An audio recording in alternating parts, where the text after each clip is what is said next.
Welcome in to 2-4 Drafts. Austin Gayle here with my guy, Mike Renner, ready to rip it up here on a early Wednesday morning. I'm excited to get into this, Mike. We're going to do a little bit of a preview of NFL Week 2, a preview of college football Week 3. Going to talk some storylines. Big Ten is obviously in the news.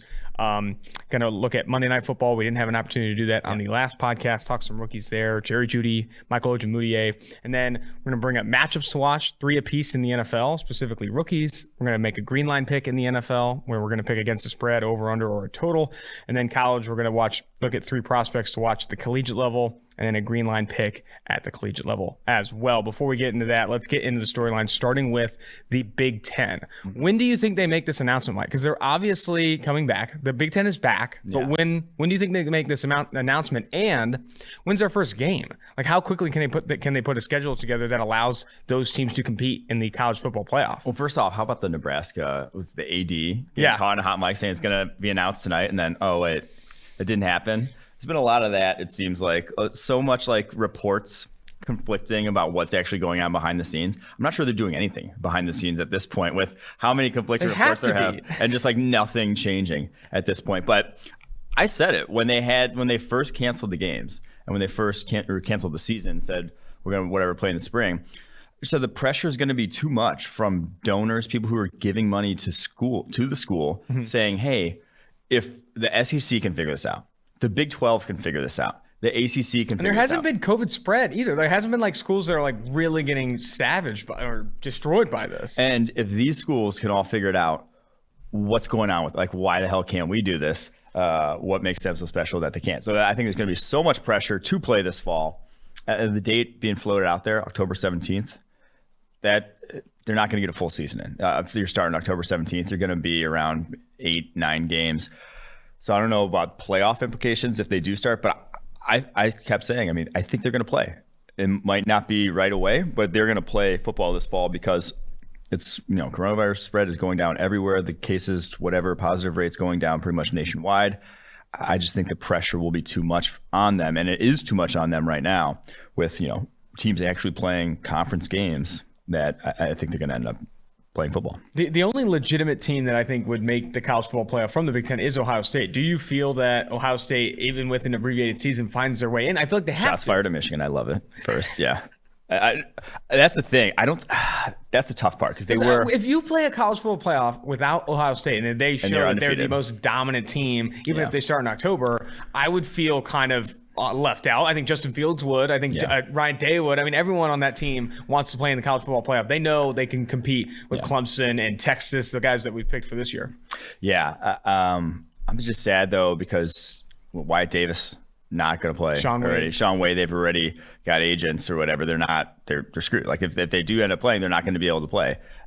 There's no way the NCAA is going to go back on stuff like that. So I don't think, though, if it's an 8-win Ohio State and you got maybe UCF with 12 wins, like 12-0. Stop. I honestly think I think they'll be left out in the cold in the playoff if they're not playing full compared to everyone else. The one we're not talking about though that I feel good about the Big Ten playing football. I don't feel good about the Pac-12. It's not. Football. I don't think they are. The governor physically of California are not letting them. I don't think they're practice. Going to. Yeah. They got the fires there in California too. Like, there's a lot of reasons to kind of probably. Okay, the fire has no impact whatsoever. There's a reason to reflect there on the West Coast. Okay, let's take this time to reflect. Use this as an opportunity to get better. No more baby gender reveals. There you go. That's what it is the big takeaway on that gender reveals. All right, let's talk a little Monday Night Football, specifically bringing up that Denver game. Start with the Denver game, Denver versus Titans. Jerry Jeudy had a couple bad drops. Those drops were not. That's as bad as it gets. In terms of just like those were easy catches. Those were easy. On one of the drops, I thought he created separation really nicely, and I was like, oh man, this is a sweet route from him. Then the drop was ugly. I thought the shake route from the slot. I thought it looked good, but he also it was a lot of steps. He kind of stumbled through there. And then there's that one route where I think he catches on a hitch, maybe from the slot, something along those lines. He goes to stop you, and you see his knee buckle and turn back. I was like, that's the classic Jeudy knee, though. Yeah, I know that. I was kind of interested in the way his feet worked on an NFL field. It just looked different. I do think, that's what we kept saying about him. He just looks different. And some of it's because his legs are maybe not the best built at this point. They're a little. He needs to get a little stronger, but I do think projecting forward, like we can say that was an objectively poor performance from him with those 2 drops. The one being pretty crucial in the fourth quarter. But also saying that it was probably encouraging projecting forward because, one, we have a big enough sample size that drops were not an issue for him at the collegiate level. Yeah, he had some pop up this past season, 2019 at Alabama. And they were definitely focused drops. Yes. And so that's never really been a problem. So, I mean, there's been so few guys where drops are like a serious problem for them at the NFL level. It's more the way you attack the football that like can be problematic, where you're just never going to make contested catches. You're never going to make plays through contact, that sort of thing.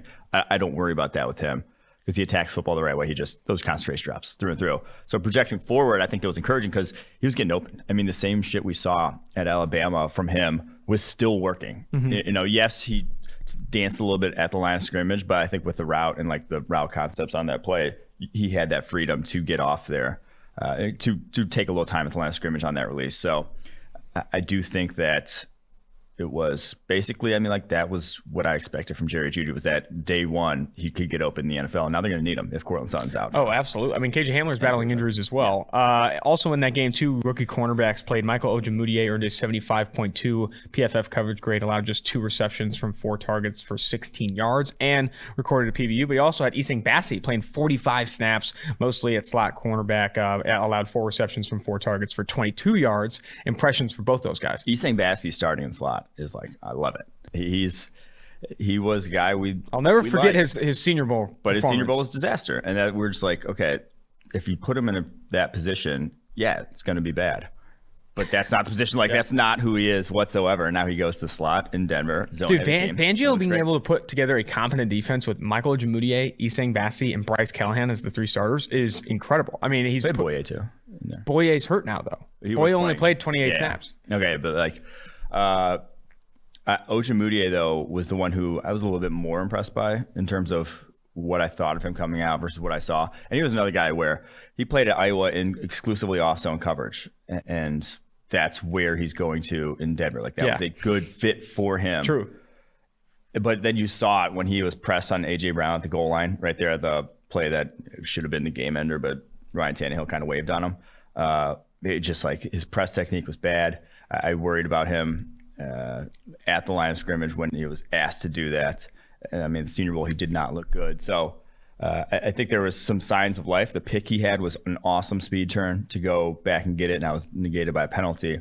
But that was one of the best plays I saw from rookie all week from him. So they're encouraging, but also had a missed tackle or like he let A.J. Brown go after a slant, and then he had that pretty egregious, DPI where like it was basically it was a straight up college chuck down the football field where you can get away with that there and you can just slam a guy because there's no contact, but in the NFL, flag every single time.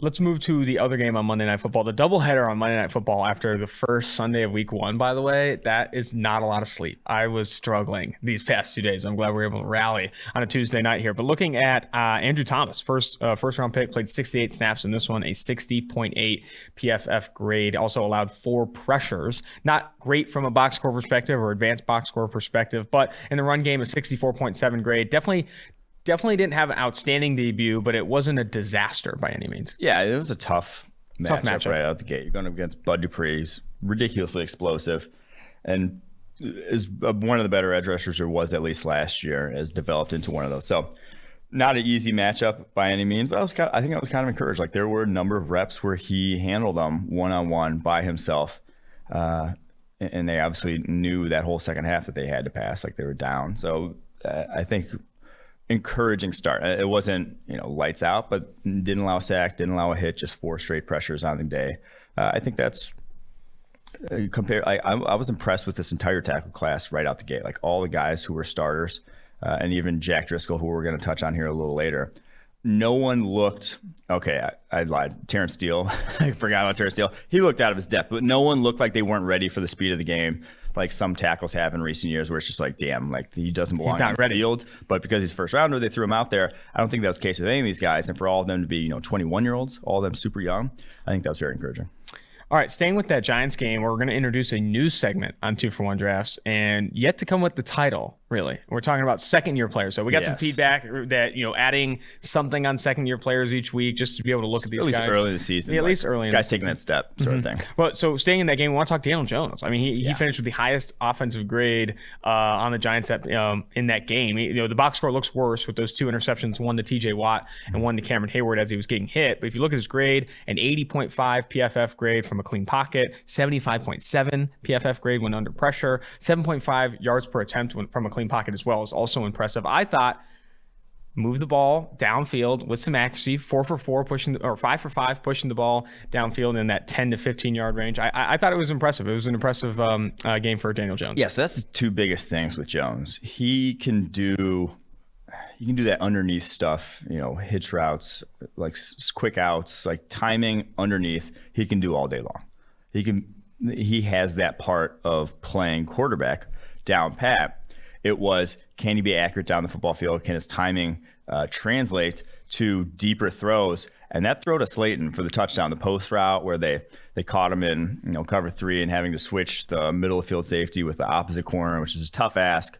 But he hit it right when he needed to, and it was a perfect placement. Throwing with anticipation. Yes. And that'll help him when you're trying to push the ball downfield and be more accurate with the football. That was a fantastic play.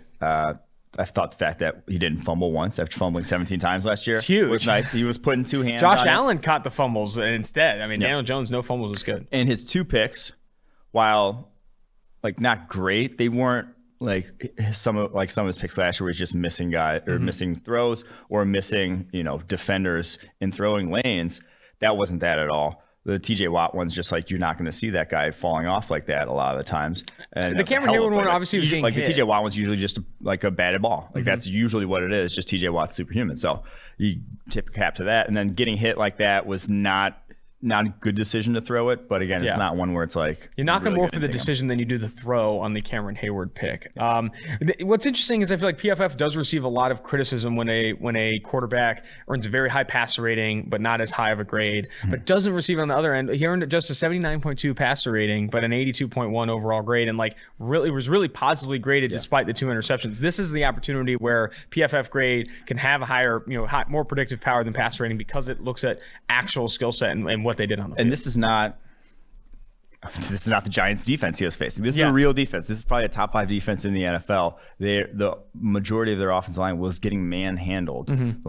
Some quarterbacks could have completely collapsed behind that with 0 running game to speak of whatsoever also. And not even just 0 running game. They were going backwards with the running game a lot of the time. So I do think Saquon Barkley averaged minus 0.7 yards before contact per attempt. That's ridiculous. The Steelers had a hell of a game plan up front with their D-line. They were just throwing blitzes at them that the Giants had not seen or were not prepared for. All right, another sophomore we got to bring up here is Marquis Brown. 5 receptions on 6 targets for 101 yards and 86.3 PFF receiving grade. I thought there wasn't on that tape, there wasn't a ton of one-on-one matchups, him just burning people down, but I thought he did get open against a lot of off zone, and what he did after the catch I thought was impressive as well. That's what you're going to see though if you're the Ravens. You're not going to play man coverage against Lamar most of the time. You're going to see zone coverage just because of how his scrambling affects if you're playing man coverage, all his speed too, man, it just forces you to do things different. And I think when you see him get on it, you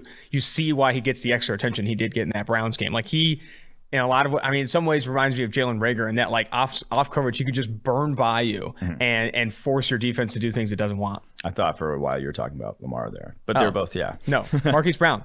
Yes, and that's the thing. He's going to see a lot of that, and I just think you're going to see a lot of deep connections with him and Lamar this season. I think that Baltimore Ravens offense is going to the moon. I think the Chiefs and the Ravens offense are both just fantastic, and I don't even neither of them played their perfect game yet. Maybe Lamar gets figured. Someone's going to figure him out. Stop! No one's figuring Lamar out. I know. All right, let's also talk Gardner Minshew. He did not earn a super high grade in this one. I think it was 71.3 grade. Very very low average depth of target. I was going to say you just wanted to talk. We got to just talk Gardner Minshew when we can. I don't think it was an overly impressive game. I think the box score is way better than how he actually played. Got the ball out very quick. Up there, I think top 5 in average time to pass, and then also very low average depth of target. Not asked to do a lot of crazy things in this game, but he just consistently doesn't make mistakes. So the hilarious thing to me is if they had Gardner Minshew instead of Bortles back in 17, they might win the Super Bowl. Like, he's a much, much better suited quarterback for what that talent had on that roster back then. And not, like, I don't want to say not really for what they have now, but like if they get in a shootout, that's when you worry about Gardner Minshew. Actually. I don't think he's passing for over 300 yards this season. I don't like that's no, he will in a single game because they'll be down in a good number of games just with that defense. But I do think that his style of play would have been much more suited for them than Bortles. And ironically, they get him after. You just wish to see they had more weapons. Like, I think obviously DJ Chark has a lot of hype. On Laviska Shenault like that. Okay, well, Laviska Shenault, I think if he can continue where he was, I thought, he had a couple nice plays in this one, and they used him creatively. Like, Laviska Shenault is actually a big piece for them. Yeah, DJ Chark, Laviska. I'm not like the biggest like Keelan Cole fan or the other receiver that they do have, or Chris Conley. But I think if you had guys like Laviska, like maybe another one that can do what he can do after the catch, then you're getting into an offense that can maybe sustain itself. But you have James Robinson at running back, no-name tight ends, and then obviously DJ Chark and DD. Huh? DD Westbrook. DD Westbrook. All right, let's jump here to the next second-year player, Garrett Bradberry. Zero pressures allowed. We were pouring one out, blackout segment season for Garrett Bradberry this time last year. It's kind of awesome to see that like he's not like a complete dumpster fire in week one. And not only that, against the guy who just ended his career almost last year, Kenny Clark. Kenny Clark did get hurt in that game though. Retirement. But yeah, like it was even early on though. I guess he only passed like 5 times.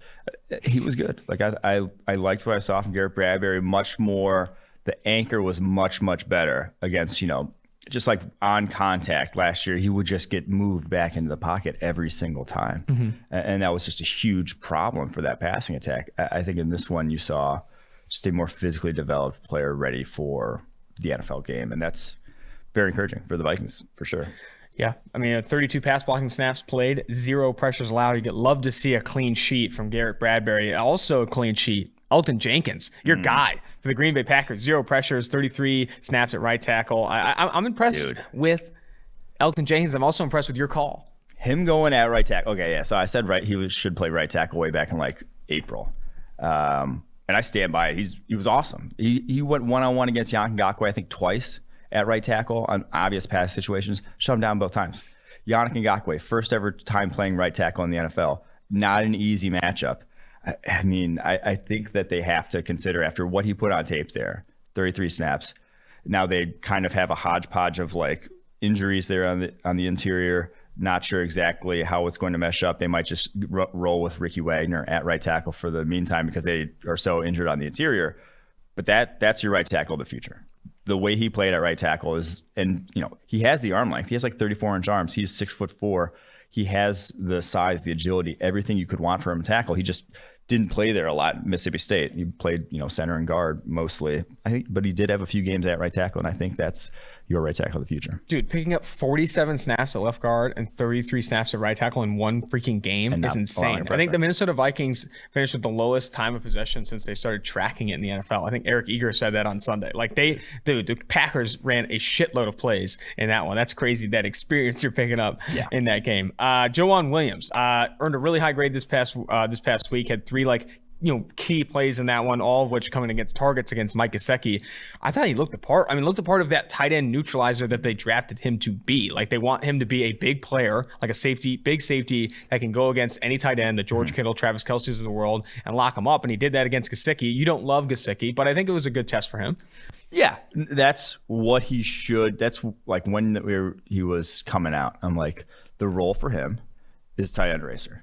Any other role, I'm not as sure. Like if you're expecting him to just be outside corner, press coverage, you're going to have some issues against quicker guys for sure. But if he's going up against a tight end, I think every day of the week he's going to just put that guy in the turf. And he did that. 1 of 3 targets, 9 yards, 1 pass breakup, had another one that he was just like, and even the 1 catch he allowed, he was at the catch point. So I think you got your Patrick Chung replacement there in Johann Williams. I think that's probably his best role there. 2 more names. Also, Johann Williams, every time I see his name, sorry, I just had to bring this up. The second J is not capitalized. It's just like Joeg or J. I always get G's and J's mixed up. I'm losing it. It's pretty early in the morning. But the second J in his name, Johann, Joe Juan, is not capitalized. I didn't expect it to be. Why? Every time it's like a two name, like I don't know. I think it's fine without just with a the J in the lowercase middle J. of a name like that, switching it. I'm for it. I'm all for it. It's to be Joe Juan if it's not capitalized. Stop. Dre Greenlaw. That one always upsets me. Dre Greenlaw. Maybe that's why I was so low on him coming out. Dre Greenlaw played 35 snaps against the Arizona Cardinals in that loss for the San Francisco 49ers, but an 84.2 overall grade. Had a nice PBU that led to an interception, also allowed just 2 receptions for 4 yards and 0 missed tackles, which is big at off-ball linebacker. Missing 0 tackles, always big. I mean, he was a great tackler as a rookie, and that's the thing that is almost like infuriating if you're a 49ers fan. Watching him, Dre Greenlaw, I know he was a 5th-round pick, and you just paid Quan Alexander $1 zillion, whatever, to play linebacker for you. Dre Greenlaw is the better player right now. I don't think anyone, even 49ers fans, watching both of them, you cannot tell me that Quan Alexander is better than Dre Greenlaw. They need to get him on the field more. I'm sorry. He is very, very, he might be the best linebacker from that draft class the way he's playing right now. Could be. I don't know. He was like the highest grade as a rookie. Now that it's Devin Bush, Devin White, love them, great players, but that's how good Dre Greenlaw has been for the 49ers. Staying in the Bay Area. Oh, no, I'm not. They're the Vegas Raiders. You of all people. They're the Vegas Raiders, Las Vegas Raiders. Josh Jacobs, second year back. Here in the, I think, second or third best overall grade of any running back in 2019. He's already off to a really good start. 25 carries for 93 yards. Yeah, that's only 3.7 yards per attempt, but he gained 81 yards after contact. Also put in 2 runs of 10-plus yards and forced 10 missed tackles. He gains yards after contact at will, always lowers his shoulder, finishes runs. In terms of, I still wouldn't draft him in the first round. That's maybe a hot take. Maybe it's a hot take. You still wouldn't draft him in the first round. But he is what they drafted him to be. And they also started throwing him the football, which is always big. I think he had 5 targets, 4 receptions for, let's see, actually. That's the one I want to see, though. Yeah. I mean, 5 targets, 4 receptions for 46 yards. I think he touched the ball on 47% of the Raiders' offensive snaps. The best of any running back in the NFL, best of any player in the NFL in week 1. They're going to lean on him from a fantasy football perspective. It's Josh Jacobs, Christian McCaffrey, and I think those are the 2 real bell cows that are going to be getting a ton of snaps and a ton of touches. The interesting thing about this team is the way they're built.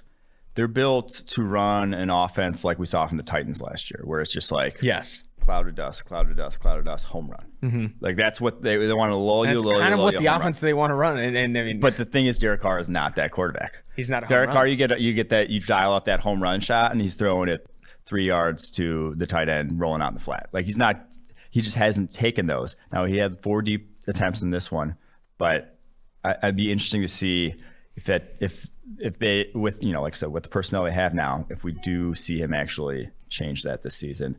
I don't think at this point his career is going to change, but the way this offense is built, that could be deadly with their personnel and offense like that. All right, we're jumping off the second-year players train here and going to the NFL, looking at matchups to watch. Each of us has 3 matchups to watch, specifically looking at rookies. Mike, kick us off with your first. So, full disclosure, I don't know 100% he's going to play yet, but it was just a hamstring. He was like a game-time decision last week. Jeffrey Okudah going against the Green Bay Packers. Just get to see his debut, what he looked like. Because there were some rookies that looked great week 1 out the gate. The guy was drafted right behind him. CJ Henderson looked great. Jalen Johnson looked great. Some other first-rounders didn't look so great. Well, no.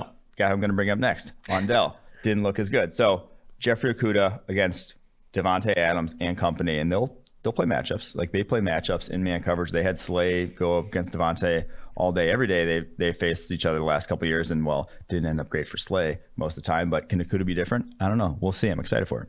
All right, my matchup I want to start with is Henry Ruggs and Bryan Edwards going against the. Of course you are. Henry Ruggs, Bryan Edwards going against Marshawn Lattimore and the Saints secondary, which I think has talent. CD Deuce included. Janoris Jenkins had a pick 6. It was a terrible throw from Tom Brady, but I mean, it's a secondary that'll at least put up numbers there. But Henry Ruggs, watching back, he had that big reception down the field. It was kind of a blown coverage concept, though. He didn't it was running wide open. And then after that, he had a near really nice catch along the sideline, but wasn't able to keep his feet in. I wasn't overly impressed with Henry Ruggs, but he didn't get tested a lot in single coverage. And Bryan Edwards, 1 target for 9 yards. After all that hype in the offseason, I was expecting him to just see more volume. I thought he would at least be involved more. It's not like they were throwing to Nelson Aguilar over there throwing to Bryan Edwards. Yeah, so it's not like 1 catch, 9 yards. He played full game. He was on 47 snaps. Yeah, that's ridiculous. So and I kind of said it. Edwards can be good out the gate and not be productive because that's not the role Derek Carr's been What are you talking about? His dominator rating was 1,000. No, I mean, like, he could be getting open himself and just not be getting thrown the ball by Derek Carr, because that's just like kind of his MO. He doesn't target the outside receiver, hasn't ever since he broke his ankle. Yeah, that's true. But yeah, I think that'll be a good test for Henry Ruggs, Brian Edwards, the Saints secondary. Also be a good test for Derek Carr. I mean, you put 34 points against what was an absolutely dreadful Carolina Panthers defense, by the way. No, not a ton of talent at linebacker. The secondary is atrocious. Yeah, I mean, Derek Brown was getting body bagged by Richie Incognito and company. Like, it was a very bad Panthers defense that they nearly lost to as well. However, going against the Saints is going to be a lot different. I don't know if they put up the same amount of points. Yes, I get on board. Give me your next matchup. My next matchup, I'm going to go with Ondell, AJ Terrell, the Falcons' first round pick. It looked fish out of water week 1. Late. Good. I kept writing late, like late to the ball, late to recognize the pattern. Like, it was bad. Good Seahawks wide receiving core. Well, now it's going to get even a little tougher, because you're going up against the best receiving core in the NFL, in the Dallas Cowboys. I tweeted this out. The Rams only ran 2 snaps of pure man coverage against the Cowboys. I don't think you're going to see a lot of teams go, blow for blow with the Cowboys in terms of just like man across the board, just because then you basically gave Dak Prescott, if you play straight man coverage, if you tip your hand, they say, and you're playing man coverage, you're giving Dak Prescott basically just the pick your poison of, I like that matchup, and my guy's going to win that matchup if I like that matchup, because that's how talented that receiving core is. So I don't think you're going to see him playing a ton of man coverage, but cover 3, maybe some press. I'm interested to see how he does against, a pretty damn good receiving core there in Dallas.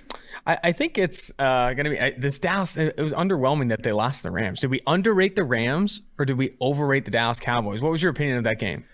That's a good question. I think to some degree we overrated the Cowboys. And I said this, I think, on the pod, just Prescott without that clean offensive line over the course of his career, it really has gone in the tank sometimes. When he lost Tyron Smith, it went in the tank. So didn't have his right tackle, was worried about that. And not only just didn't have his right tackle, and then his interior line gets just demolished by Aaron Donald. So under pressure a lot in that game, I just don't trust Prescott as much. So until Lyle Collins gets back, I don't think you're going to see that MVP prediction come true that you have. All right, my next matchup here is Mekhi Becton, the New York Jets first-round pick, who had a good game in week 1 against the Buffalo Bills, Mario Addison and company. Now he's going against Nick Bosa. Different Bosa, who played 49 of his 52 snaps at right outside edge defender. So he's going to see a ton of Mekhi Becton. And Mekhi Becton, I thought, had a good game, not a great game in week 1. It was still encouraging compared to where we had him in the draft class. However, I don't know if this one's going to go all that well. Talk about second-year players. Nick Bosa is a rocket. He was my pick to potentially be Defensive Player of the Year. Like, I think he's that good. And he was good week 1. Like, it's the same shit. I mean, him and Joey are good. I mean, him and Joey were great week 1. Yeah. Joey had a little bit of an easier matchup, but still, I really do think that Nick Bosa is going to put Mekhi Becton in a little bit of a blender here. This one, yeah. I mean, this is probably the one I'm excited to see most. You obviously took it, but I'm excited to see it the most because that's about as thrown to the fire as you can get. You're sinking or swimming there in that matchup. And kind of go, like, I think the guys I worried about with Becton, I don't think Bosa's that type of rusher necessarily, but he's also just so good that I'd be worried about anyone against Nick Bosa. So, yep. What's your next matchup? My next matchup is Jack Driscoll, the Eagles tackle. And again, I can't speak to you about the health of the Eagles offensive line. We're recording this a little early in terms of if he's even going to play or not. So I might just sound like an idiot come Sunday when these guys end up going.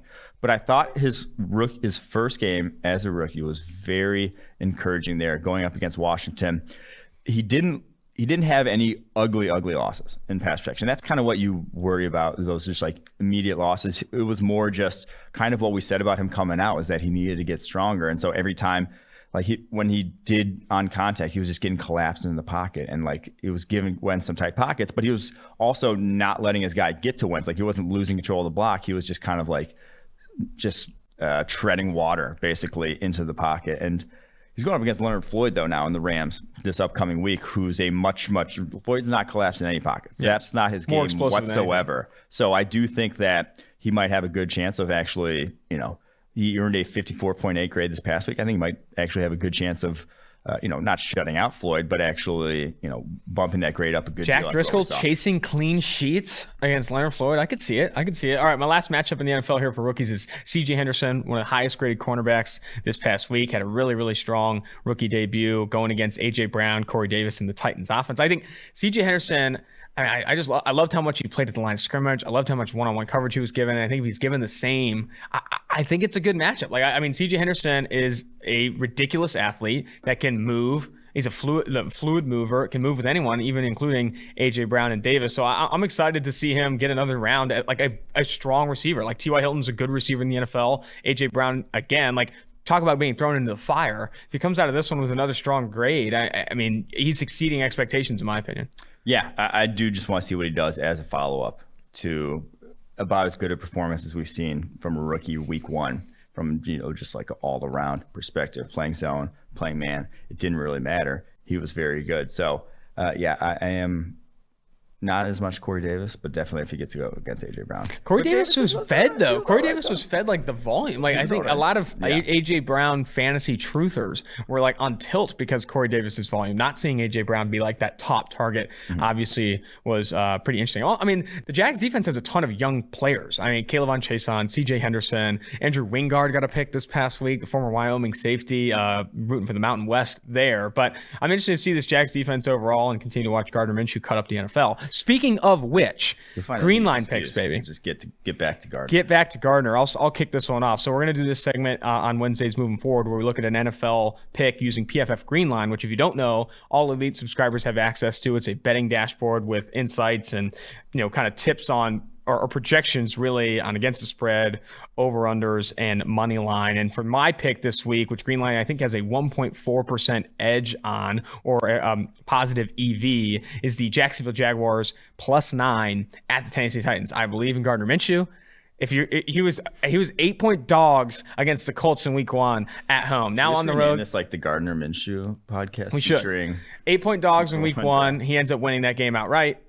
9-point dogs against the Titans. I'm not saying he has to win this one outright. It's on the road. However, I'm not gonna make this a 2-score. It's a 2-score spread here. Yeah. I'm off of that. No, I don't think that was crazy. And the Titans, as we saw, were not great at putting up points. Steven Gostkowski shaving points in that game. I think it's going to be hard to get 9-10 points on the Jags and win this game. No, I like that pick. I do think their offense is going to be better than I expected in terms of. I just think, dude, Viska cutting them up. Oh man, you're not even ready for this. They might win this game again. They might be 2-0. Everyone's favorite, by the way, to pick number 1 overall in the draft. I was like, are you serious? You think Gardner Minshew is even capable of that? I don't understand.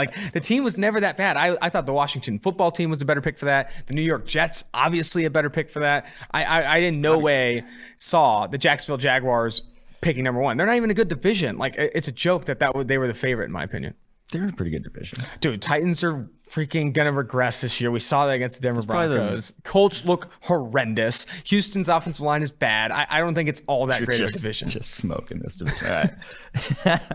I'm going to go with, that was just the player haters ball. You're just hating on literally anything. Just everyone in the NFL sucks. All right, I'm going to go with the Broncos. So week 2, looking for that classic overreaction line where it's this team had a good week 1, this team had a bad week 1. So the line's going to be bigger than you would have been if we just started the season and had not had that week 1. To me, that's the Broncos going to the Steelers and getting 7.5 points. Over a touchdown against the Steelers. And Steelers, someone DM me taking a victory lap about Big Ben looking good in week 1 against the Giants. The Giants are maybe the worst defense in the NFL still. I'm going to hold off on crowning Big Ben as being completely back until after he faces a real defense. And the Broncos are a real defense. Even if they don't have A.J. Bouye, Vic Fangio can scheme up a defense. They still have good safeties, linebackers, and an all-right defensive line, even without Von Miller. So I do think 7.5 is a lot. If you see a little bounce back from the Broncos, it's too many points. I know Greenline has an edge on that one as well. And I think you trust Greenline over my dumbass. But still, with the Broncos, the only concern I have is I do not think Drew Lock looked good. And I don't think he's going to look any better against the Pittsburgh Steelers defense. It's going to be hard to put up 7 points in this game. Man, the 2 throws that really were awful in that one to me were obviously the missed go ball. And it was not setting his feet on that go ball. It was what you saw at Missouri all the time, where he's drifting, and then just like opens up his hips and just thinks he can do it all with his arm. That's just going to be inaccurate. And too inaccurate in the NFL. You've got to be. I wish you would, just be a little more conscious of that. When he's throwing, to try to clean it up in his game, and then the over route to Judy where he just like forced it into coverage. Another similar one where he's kind of drifting off it, and it was just a terrible decision. Should have been picked. Wasn't. Those are ones that just I wish we hadn't seen from where like Daniel Jones. I don't think had those type of throws on his tape this past week, and it's like he improved on things we saw from a rookie. I don't think I really saw that from Locke, unfortunately. All right, we're going to jump to I'm talking myself out of Locke as I'm picking them to cover 7.5.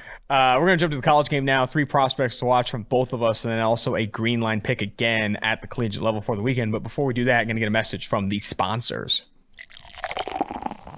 All right, 3 prospects to watch this week on the college level. Mike, you kick us off. I'm going to go with Boogie Basham. Carlos Basham, the edge defender from Wake Forest.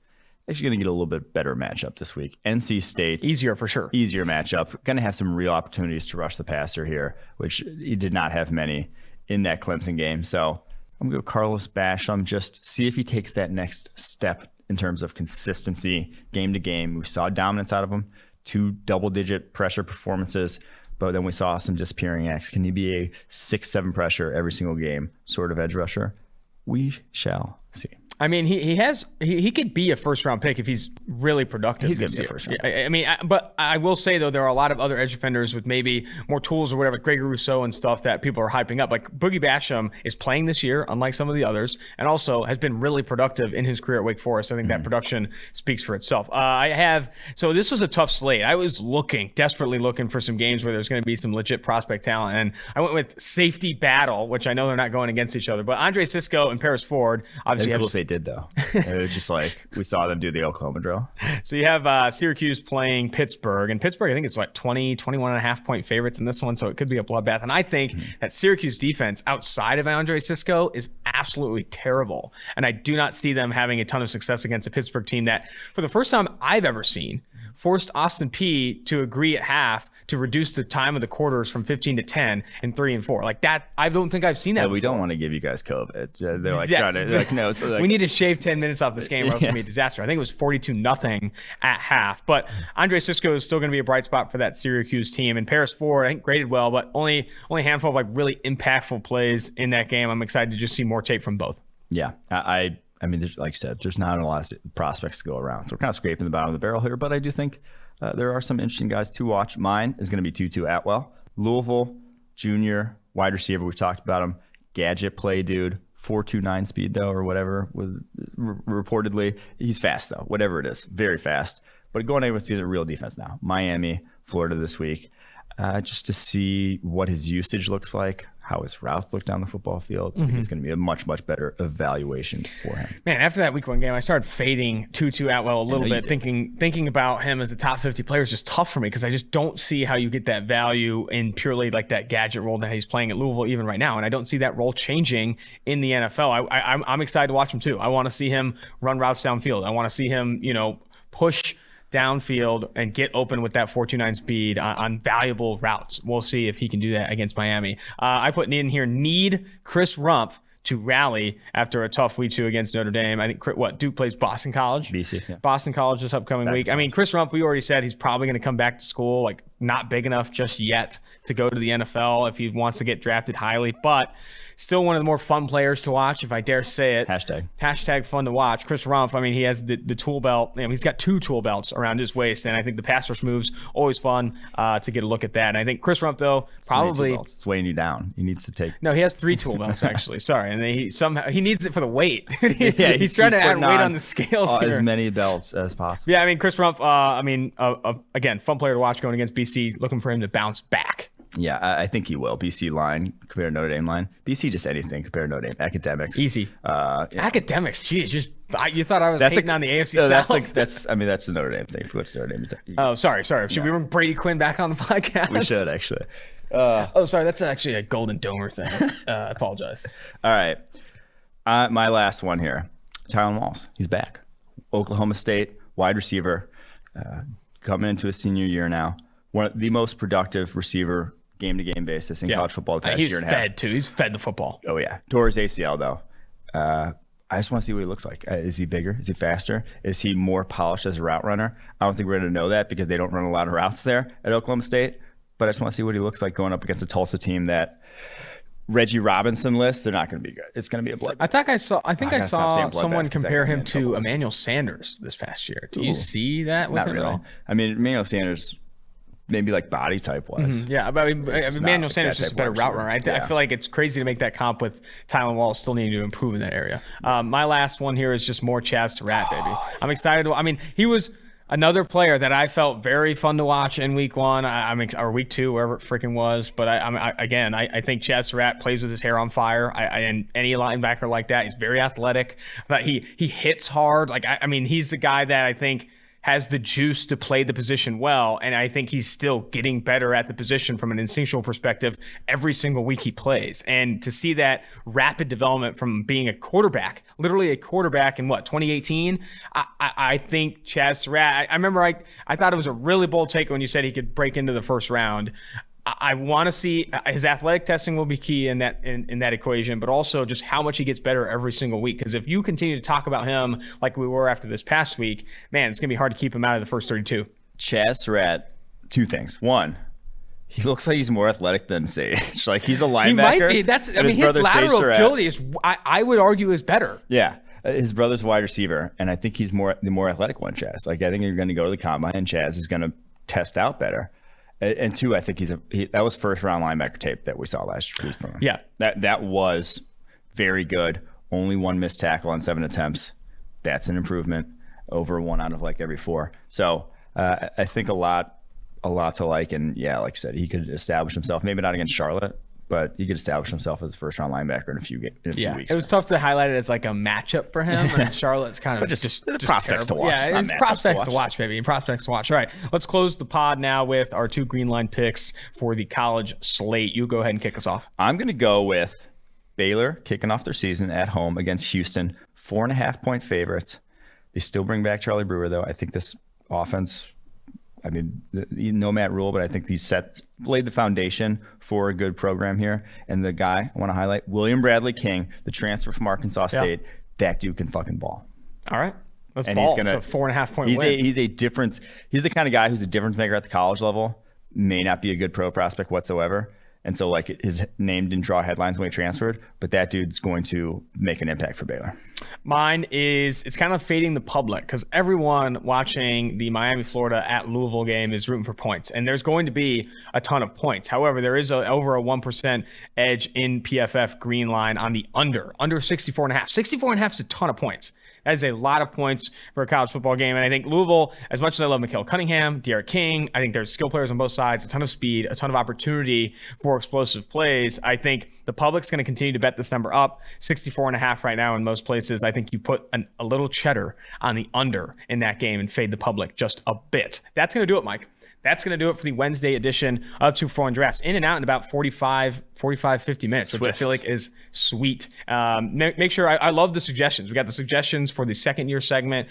Continue to get suggestions. Yeah. Leave a comment on the YouTube because all of these go on YouTube. Also can rate and review the podcast on Apple Podcasts. That helps put dinner on the table for both of us. Send us DMs. I bring up the DMs to people hating on me. Yeah. Send more. Send more DMs to Mike, actually. Mike has a lot of his most positive especially ventures. If you're an Instagram model. If you're an Instagram model listening to this, I'll probably respond. Those always usually work out for you. That's what I've heard. But send Mike DMs. Don't send me DMs. But please rate and review the podcast. Subscribe to the podcast for everywhere you get podcasts. But until next time, Monday, when we're talking week 2 in the NFL, week 3 in college football, reviewing rookies and draft prospects. We'll see you guys then. Austin Gayle, Mike Renner, 2 for 1 Drafts. You want to get rid of me and get back to more great PFF YouTube content? All you have to do is push that button right there and subscribe. Thanks for watching.